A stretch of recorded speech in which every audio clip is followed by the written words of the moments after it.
नमस्कार, good morning दोस्तों। स्वागत है आप सभी का हमारी क्लास में। हम बात कर रहे हैं सभ्यताओं को लेकर और सभ्यताओं के अंदर राजस्थान की जो प्राचीन सभ्यता है उनको लेकर हम बात कर रहे हैं। प्राचीन सभ्यता के अंदर हमने कालीबंगा सभ्यता की बात की। कालीबंगा सभ्यता के अंदर हमने सभ्यता की खोज किसने की, सभ्यता कहाँ पर स्थित है, किस नदी के किनारे स्थित है, किस तट पे स्थित है, मुख्य बिंदु क्या है, ठीक है। और शुरुआत के अंदर सभ्यताओं को किस तरह पढ़ा जाना चाहिए, हमने सब हर एक पहलू को काफी गहराई से काफी डिटेल में चर्चा की है। आज की हमारी क्लास में हमने पिछली क्लास में कहाँ छोड़ा था, हमने जो मकान होते हैं, जो घर होते हैं, उनका संबंध सड़कों से किस प्रकार होता है और उसके बाद जो घर बनाए गए उनमें किस प्रकार की ईंटों का उनकी साइज क्या थी और किस प्रकार उनकी बुद्धिमत्ता, उनकी सादगी और उनकी उनका जो जीवन रहा है कालीबंगा के लोगों का, उन पर हमने चर्चा की। आज हम आगे बढ़ते हैं और जो घरों के अंदर जो चीजें हमको मिली उस पर हम चर्चा करते हैं। तो शुरू करते हैं। हमारी जो क्लास है वो है कालीबंगा सभ्यता। कालीबंगा सभ्यता ध्यान से देखना, काफी महत्वपूर्ण आज की क्लास है, पूरी क्लास देख के जाना। शुरू करते हैं। सबसे पहले पॉइंट डालते हैं हम घरों का लेआउट। घरों का लेआउट मतलब कि घरों का आंगन कह सकते हो आप। आंगन इंपॉर्टेंट आंगन ही है, इसलिए हम आंगन लिख रहे हैं, बाकी पूरे घर की हम बात कर रहे हैं। देखना आप ध्यान से सुनना। जो कालीबंगा के अंदर हमको घर मिलते हैं वो घर सुव्यवस्थित घर मिलते हैं, काफी बेहतर तरीके से उनको बनाया गया था। और हम एक आम घर की बात कर रहे हैं, किसी एक महत्वपूर्ण घर की बात नहीं कर रहे हैं। कि ऐसा नहीं है कि एक घर ऐसा मिला है जिसमें हमको सारी सुविधाएं मिल रही है, बाकी कालीबंगा के लोग उनकी कोई जीवन शैली नहीं रही हो, या वो लोग उनका घर को पता, मतलब घरों का पता नहीं था, किसी की दीवार नहीं है, किसी की क्या कुछ नहीं, ऐसा नहीं है।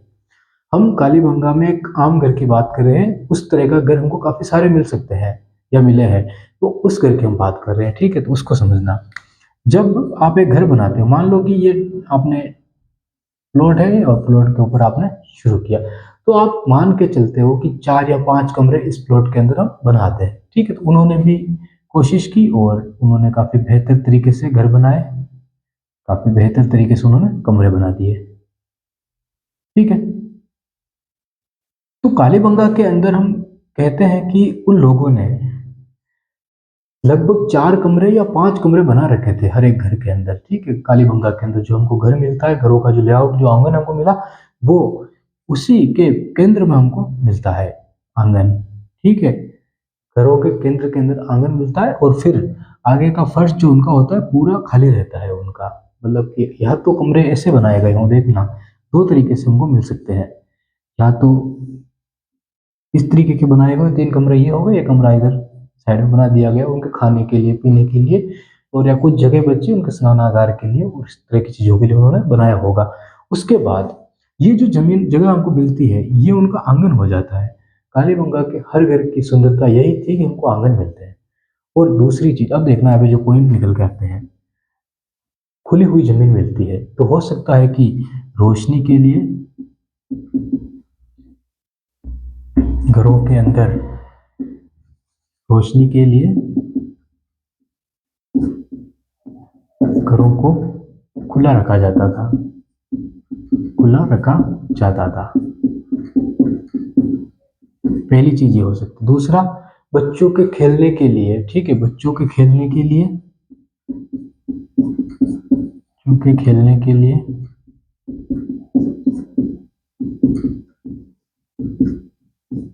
ठीक है। तीसरी चीज, जो घर की डिजाइन है उसके आधार पर हम बात करें, समझना है इसको। देखना, जो गलियां हमको मिली है, घरों के बाहर जो गलियां हमको मिली है वो काफी सकड़ी गलियां है, सकड़ी गलियां मिली है। तो वहां पे बच्चों के खेलने का, ठीक है, वो ऐसा उनका नहीं रहा होगा। उन्होंने सोचा होगा कि घर के अंदर ही खेलते रहेंगे तो ठीक रहेंगे, ऐसा माना होगा। तो काफी सकड़ी गलियां होने के कारण के घरों को खुला रखना। अब आप सोचिए, घरों का इतना तो घरों को खुला रखा गया, फिर इतनी गलियां मिली है, ठीक है। उसके बाद वापस इधर जो घर है उसको भी इतना खुला रखा गया, तो ये काफी ज्यादा चौड़ाई मिल रही है, खुले, मतलब कि खुली जो जगह मिल रही है काफी ज्यादा मिल रही है। तो काफी सोच समझ के ये टेक्नोलॉजी इन्होंने बनाई है, इनका यूज किया गया। इन्होंने ज्यादा जगह नहीं घेरी, सभ्यता को बसाने के लिए ज्यादा जगह नहीं घेरी, बल्कि कम जगह में काफी बेहतर सभ्यता बना के रख दी इन्होंने, ठीक है। इसकी हम बात करें, बच्चों के खेलने के लिए हो गया, रोशनी के लिए हो गया, और सबसे इंपॉर्टेंट स्वच्छता के लिए, स्वच्छता का ध्यान रखा गया।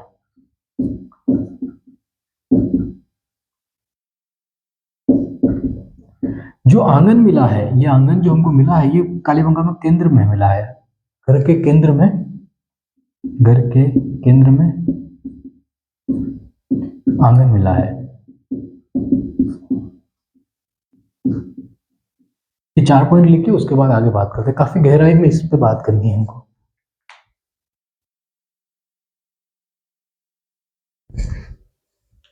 ये खत्म नहीं होगा, पॉइंट ये काफी देर तक चलेगा। हम फर्श की बात करेंगे, आंगन वापस आएंगे। ये कहा जाता है कि जो आंगन होते थे कालीबंगा के अंदर, ये घर के मतलब चारों तरफ बनाए जाते थे, लेकिन आप अपने हिसाब से एक घर बनाना छोटा सा, ठीक है, पेंट करना घर को, उसके बीच में आंगन बनाना, उसके चारों तरफ कमरे बनाना, और फिर देखना कि काले बंगे बंगा के जो घर होते थे वो किस प्रकार के हो सकते थे। अब आगे बढ़ते हैं हम। अब देखना पॉइंट हमारा नेक्स्ट जो है, एक बार ये चीजें वापस आएगी हमारे लिए। फर्श, क्योंकि फर्श आंगन में भी मिले हैं, फर्श कमरों में भी मिले हैं, तो उस हिसाब से अब देखना यहाँ पे 3 प्रकार के हमको फर्श मिलते हैं। पहला, सिर्फ फर्श मिले हैं जिन पे कोई मिट्टी का लेप नहीं चलाया गया, बस ईंटें जमा रखी थी। दूसरा फर्श मिला है जिसपे फर्श मिले हैं प्लस मिट्टी का लेप किया गया था। तीसरा मिला है, वो फर्श मिला है अलंकृत, अलंकृत ईंटों से ईंटों से बनाया गया। ठीक है, ये 3 पॉइंट है। अब देखना, फर्श मिला है। अब हो सकता है कि उस फर्श पे मिट्टी का लेप चलाने जा रहे हो, लेकिन सभ्यता खत्म हो गई या भूकंप के झटके लग गए हो। एक फर्श मिला है जिसमें मिट्टी का लेप चला दिया गया होगा, तो मतलब मिट्टी का लेप चढ़ा दिया गया था। लेकिन एक इंपॉर्टेंट बात ये निकल के आई कि अलंकृत ईंटों से बना फर्श मिला है। अलंकृत का अर्थ होता है कि डेकोरेट करना। उन लोगों ने काफी शानदार तरीके से डेकोरेट कर रखा था। ठीक है, ये चीजें वापस आएगी एक बार, काफी मतलब कि अच्छी तरीके से एक्सप्लेन एक बार वापस होगी। ये पॉइंट लिखिए, फर्श 3 प्रकार के फर्श मिले हैं, फर्श मिट्टी का लेप लगा हुआ फर्श में मिला है, और एक जगह कालीबंगा की सबसे महत्वपूर्ण खोज थी ये कि अलंकृत ईंटों से बनाया गया फर्श था। ये फर्श ना तो मोहनजोदड़ो, लिख लेना ये पॉइंट, नोट लगा के लिख लेना इसको, कि ना तो मोहनजोदड़ो में मिला है, ना हड़प्पा में।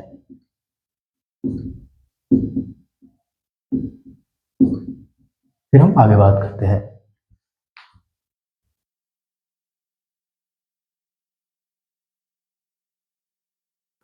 अब ध्यान रखना, फर्श हमको बात कर ली। अब देखो एक चीज की और इम्पोर्टेंट और है इसमें, उसकी बात करनी है। फर्श की हो गई, लेकिन जल निकासी की हमने बात नहीं की। जल निकासी, इसको समझना। स्नानागार की हमने बात की, घरों के अंदर स्नानागार हुआ करते थे, लेकिन उसको पढ़ना सबसे बेहतर होता है। सिंधु घाटी सभ्यता में हम स्नानागार जब पढ़ते हैं, वहां पे काफी अच्छा मिला है। यहाँ पे भी मिले हैं, लेकिन वो काफी बेहतरीन था, तो उसको जब आपने पढ़ा होगा तो आपकी सारी चीजें कंप्लीट होगी होगी। लेकिन जल निकासी की टेक्नोलॉजी यहाँ से बेहतर नहीं मिली है। वहां पे सिंधु घाटी सभ्यता में सिर्फ ईंटों का मिला है, लेकिन यहाँ पे लकड़ी का प्रयोग करना, ये एक यूनिक कला थी इनकी। ठीक है, काफी यूनिक कला थी इनकी। देखना जल निकासी का, ये लोग क्या करते थे कि तने हुआ करते हैं पेड़ों के, तो उनका वेट किया करते होंगे कि इतना जब काफी मतलब खोखला टाइप हो जाता है, तो उसके अंदर से लकड़ी को घेर दिया जाता था और फिर उसको रख दिया जाता था, या फिर ये ईंटों को पकाकर। तो लिख सकते हैं कि यहाँ पे, ठीक है, तना प्लस पक्की ईंटें, पक्की ईंटों का इस्तेमाल करते थे। ठीक है, इसमें भी इंपॉर्टेंट पॉइंट देखिए आप, इसमें भी मतलब इंपॉर्टेंट चीज देखिए। जैसे पहले एक खाई बनाई गई, ठीक है, दोहरे टाइप, जैसे कि आपने देखे कि चंबल काफी सारे दोहरे बन जाते हैं, या फिर रेगिस्तान के, तो इस तरह दोहरे टाइप एक बनाई गई होगी, हाथों से कर दिया होगा, फिर वहां पे लकड़ी को रख दिया, उस तने को रख दिया गया। अब तने के रखने के बाद इन्होंने उस तने के ऊपर कुछ पदार्थ लगाए होंगे। ये कहा जाता है कि ये लोग उस लकड़ी को पानी से बचाने के लिए, कि लकड़ी खराब ना हो जाए पानी से, तो उसको बचाने के लिए उस लकड़ी के ऊपर ये कुछ पदार्थ लगाया करते थे। या फिर मिट्टी का लेप चढ़ाया करते करते करते थे। तो ऐसी टेक्नोलॉजी का इन्होंने यूज़ किया। इनके पास काफ़ी कुशल बढ़ई थे जो ये बेहतर काम कर सकते थे। या फिर करने के अलावा अगर हम बात करें तो ठीक है, या फिर काफ़ी सारी काफ़ी सारी लकड़ियों को जोड़कर जोड़कर यू पैटर्न में यू पैटर्न में बनाया जाता था। ये दूसरा पॉइंट है। काफी सारी लकड़ियों को जोड़कर यू पैटर्न में बनाया जाता था क्योंकि ये लचीली होती है, इनको आसानी से घुमा दिया जाता है। तो जहाँ पे इनको जल निकासी, अब घर के अंदर जैसे कि ये घर बना रखा है, मान लो कि यहाँ से इनको जल निकासी करनी निकालनी है, ठीक है, तो देखना यहाँ पे, तो ये क्या करते थे, अब ये कमरा आ गया यहाँ पे, ठीक, इनको मान लो ऐसे घुमानी है इसको, तो ये क्या लकड़ी आसानी से घुमाई जा सकती थी। तो इन्होंने सब जगह ईंटों का यूज क्यों नहीं किया? हो सकता है कि इनके पास उतनी मात्रा में ईंटें नहीं रही हो, या ये इतने कुशल नहीं रहे होंगे ईंटें खरीद सके। दूसरी चीज, इनको लकड़ी का प्रयोग काफी आसान लगा होगा उस समय, क्योंकि नदी बहा करती तो वनस्पति काफी ज्यादा होगी, तो लकड़ी को प्रयोग आसान लगा होगा, सस्ता लगा होगा, और ये लकड़ी काट के ला के इनको आसानी से चीजें कर सकते होंगे। तो इसके कारण इन्होंने जो जल निकासी का जो पैटर्न है वो लकड़ी आधारित भी बनाया, प्लस पक्की ईंटों का यूज करते थे। आज भी आप देखिए आपके घरों के अंदर पक्की ईंटें जो लगाई जाती है वो पक्की ईंटें भी पानी चूसती है। तो ऐसे दौर में लकड़ी का प्रयोग करना काफी एक यूनिक टेक्नोलॉजी इनके लिए थी। तो ये दोनों पॉइंट लिख के, जल निकासी के लिए तनाव प्लस ईंटों का। और ध्यान रखना, सिंधु घाटी सभ्यता में आपको मिलता है कि जो निकासी का जाल बिछाया जाता है उनके बीच में गड्ढे करके कुछ जाली टाइप रख दिया जाता है, फिर उसमें से कचरा निकाला जाता है। वो चीजें यहाँ पे भी थी। तो ये चीजें तो नॉर्मल है कि अगर कचरा आ जाए तो उसको निकालने का, तो ऐसी चीज यहाँ पे भी थी। लेकिन यहाँ पे यूनिक टेक्नोलॉजी थी कि तन्ना, जो पेड़ होता है बड़ा, उसका तना काट लिया जाता था, उसको खोखला किया जाता था, फिर उसके ऊपर एक और चीजें भूल गए, जैसे तने को बिछा दिया, उसके ऊपर इन ईंटों को रखा जाता था, पक्की हुई ईंटों को, और पक्की ईंटों को सेट किया जाता था, और फिर वो जल निकालने और कचरा निकालने के लिए उसको सेट किया जाता था वहां पे। तो तने के ऊपर पक्की हुई ईंटें भी मिली और पक्की हुई ईंटों की ही नालियां भी मिली, दोनों जल निकासी के लिए काफी महत्वपूर्ण थी। तो फिर आगे बढ़ते हैं, इसको लिख लीजिए।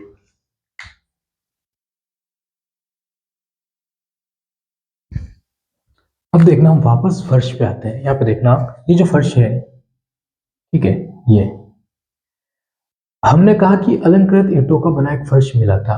ये फर्श जो मिला हमको, इस पे काफी सारी ईंटें का जाल बिछाया, मतलब शानदार शानदार ईंटें तैयार की गई डिजाइन में, फिर उनको काफी शानदार सेट किया गया और एक जाल बिछाया गया।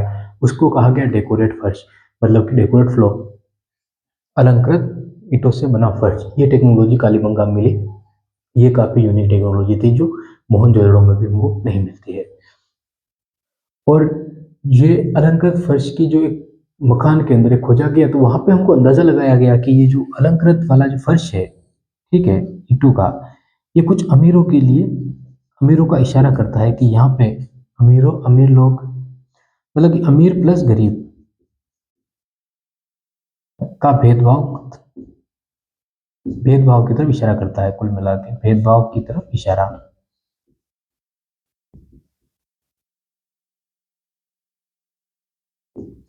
ठीक है, अमीर। अब देखो, सभी के घरों में क्यों नहीं मिले हैं ये फर्श?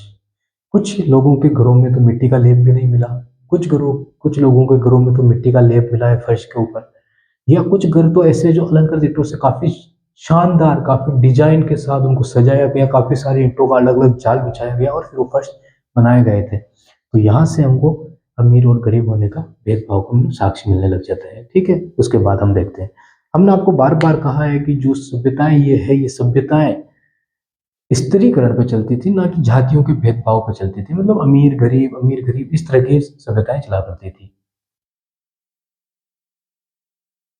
ठीक है, ये उतार लेना। उसके बाद हम आगे चलते हैं, हम वापस, हमने कहा था कि हम घर पे वापस आएंगे, तो अब यहाँ पे घर की बात करते हैं। देखना, रोशनी के लिए घरों को खुला रखा जाता था, ठीक है, बच्चों के खेलने के लिए स्वच्छता का ध्यान रखा गया, बच्चों के खेलने के लिए खुली जगह रखी गई, आंगन बनाए गए, घर के अंदर का आंगन, हमको घर के केंद्र में आंगन मिलता है। यहाँ तक तो क्लियर है हमारी बात है।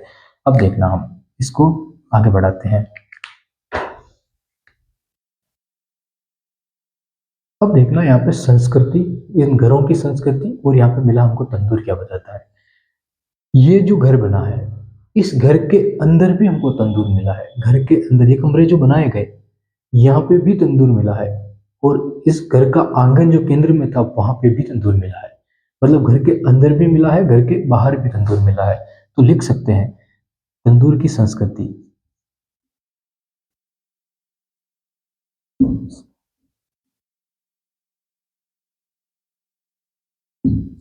तंदूर की संस्कृति और इसके पॉइंट हम चला सकते हैं। देखना अब जो पॉइंट लिखा हुआ उसको पढ़ रहे हैं। कालीबंगा की खुदाई में घरों के अंदर और आंगन में भूमिगत ओवन, तंदूर जैसे चूल्हे मिले हैं। ठीक है, कुछ आयताकार और कुछ गोलाकार के रूप में हमको मिले हैं। कुछ आयताकार मिले हैं तो कोई कुछ गोलाकार। अब पत्थरों को, मतलब कि एक पत्थर के ऊपर एक पत्थर रखा गया होगा, तो कुछ आयताकार बने होंगे। जहाँ पे घरों के अंदर अगर मुश्किल से नहीं बन रहे होंगे तो वहां पे गोलाकार बना दिए होंगे। तो इस तरह की मिली है। तो हम लिख सकते हैं कि घरों के अंदर और घरों के बाहर, घरों के बाहर, बाहर हमको हमको क्या मिले हैं? एक तो ओवन और तंदूर मिले हैं। ओवन जैसे, मतलब कि ओवन और तंदूर जैसे चूल्हे मिले हैं हमको। ओवन और तंदूर जैसे चूल्हे मिले हैं।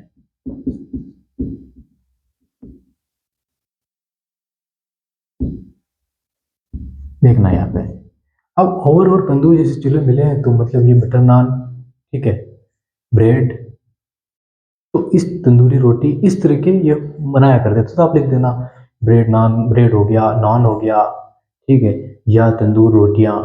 अब मैदा इनके पास, अभी जो तंदूर होता है उसमें मैदे का यूज़ किया जाता है। लेकिन आप सोचिए कि मैदा को बनाने के लिए गेहूं को काफ़ी बारीक पीसना पड़ता है, बिल्कुल बारीक पीसना पड़ता है।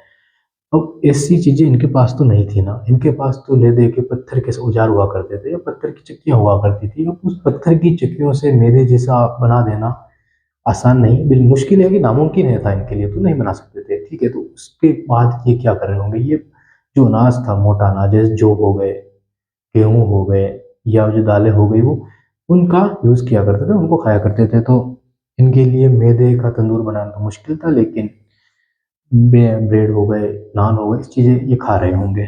ठीक है, और साक्ष्य भी हमको यही कहते हैं। घरों के अंदर बाहर हमको आंवला, सॉरी, ओवन और तंदूर जैसे चूल्हे मिले हैं। ये हो गया हमारी लाइन। अब देखना आगे, घरों के अंदर भी मिले हैं, घरों के बाहर भी मिले हैं, ये इंपॉर्टेंट है। उसके बाद हमने आपको कहा कि कुछ आयताकार और कुछ गोलाकार मिले हैं। कुछ आयताकार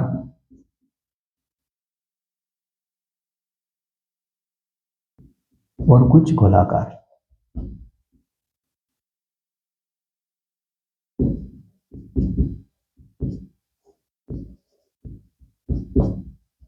ये तंदूर है ना, ये चूल्हा है एक तरीका से। ठीक है, ये ऊपर से पैक होता है, इसमें उष्मा को पैदा किया जाता है, उष्मा बनाई जाती है इसके अंदर। फिर रोटियों को चिपका दिया जाता है दीवार पर, और चिपकाने के बाद उसको ऐसे सिकाई की जाती है उसकी, इसको तंदूर कहा जाता है। ढाबों पे आपने देखा होगा। और ये सबसे इंपॉर्टेंट है कि उत्तर भारत जो हमारा है अभी, वहां पे सबसे ज्यादा होता है अभी। ठीक है, लिख लेना इसको, फिर हम आगे देखते हैं। अब हमारी इस क्लास का लास्ट पॉइंट, बोर्ड बोर्ड भी पूरा भर गया है। अब लास्ट पॉइंट हम लिख देते हैं इनके सबके बाद में। जो ये तंदूर मिला है ना, यहाँ पे लिख रहा हूं मैं, ये तंदूर मिला है इस तरह के, ये सोच सकते हो कि कालीबंगा में, हनुमानगढ़ में रहने वाली सभ्यता, ये ऐसे तंदूर कहीं और नहीं, मध्य एशिया, ईरानी जैसी सभ्यताओं में मिले हैं। लिख सकते हैं ईरानी और मध्य एशिया जैसी सभ्यताओं में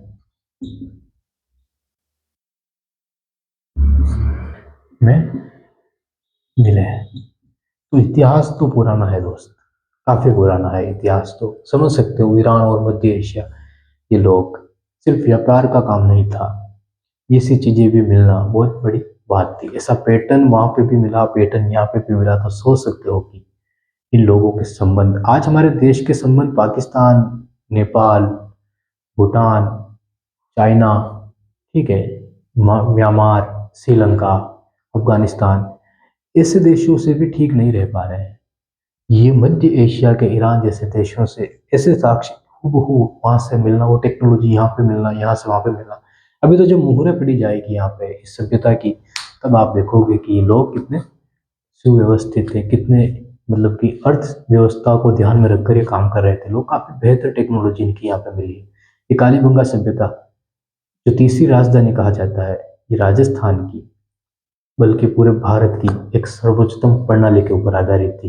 कुछ लोग आए, खेती करने लगे, उनको नहीं पता था कि खेती कैसे की जाती है, लेकिन वही लोग अपने व्यापार को, और सीधा कोई समुद्र तट भी नहीं है इनके पास कि ये सिंधु घाटी सभ्यता की तरह किसी नदी के सारे नावों में इतना सामान समुद्र में लेके चले जाए फिर वहां पहुंचा दे।